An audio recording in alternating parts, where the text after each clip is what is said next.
রাজবাড়ীর গোয়ালন্দের জামতলা হাটের cycle mechanic Saidul খান এলাকায় সদ্য চালু হওয়া উষার আলো ফাউন্ডেশন এনজিও থেকে ৮ লাখ টাকা ঋণ পাওয়ার আশায় গত ১৬ মার্চ ৭৫,০০০ টাকা জামানত রাখেন। কথা ছিল ১৮ মার্চ ঋণ পাবেন।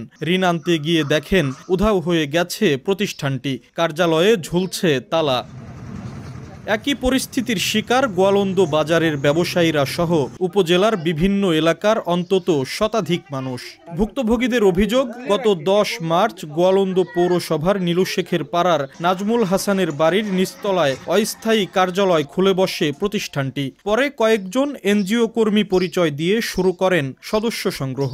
সহজ শর্তে মোটা অঙ্কের ঋণ দেওয়ার আশ্বাস দেয়া হয় সদস্যদের। তবে ঋণ বিতরণের আগে প্রতি ১ লাখে ১০,০০০ টাকা জামানত রাখতে বলা হয়, কিন্তু টাকা হাতিয়ে নিয়ে লাপাত্তা প্রতারক চক্র।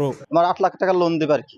লোন দেওয়ার পরে ৩-৪ দিনে ঘোরার পরে হলো আমার কাছে হলো ৭৫,১০০ টাকা নিচ্ছে সঞ্চয় নিয়ে। আমার লোন দিবে আপনার হলো মঙ্গলবারে আমি আসে দেখি যে অফিস তালা মারা। আমার মঙ্গলবার দিন ৮ লক্ষ টাকা লোন দেওয়ার কথা, আমি রবিবার দিন ৭০,০০০ টাকা সঞ্চয় দিছি, সোমবার দিন যা দেখি তারা তালা তুলে মারে সব পলাইছে। তিনি যে বাসাটা ভাড়া নিছে, আমি মনে করি সেই বাসা ভাড়া আলা তার সাথে জড়িত, কারণ সে একটা ডকুমেন্ট ছাড়া বাইরের একটা প্রতিষ্ঠানকে বাসা ভাড়া দিল, কিভাবে দিল? আমাদের কাছে ৪-৫ দিন সময় নিছে যে এর মধ্যে আমি কাগজপত্র দিয়ে দেবো। এগুলো ডিট করতে তো সময় লাগে, 3 বছরের ডিট করবে। কাগজপত্র দেওয়ার আগে ওনা দেখি তালা টালা মারে চলে। প্রশাসনের নিকট আকুল আবেদন থাকবে যে এদের সঠিক তদন্ত করে এদেরকে বের করে আমাদের টাকা উদ্ধারের ব্যবস্থা করার জন্য বিশেষ আবেদন বা অনুরোধ রইল আমার।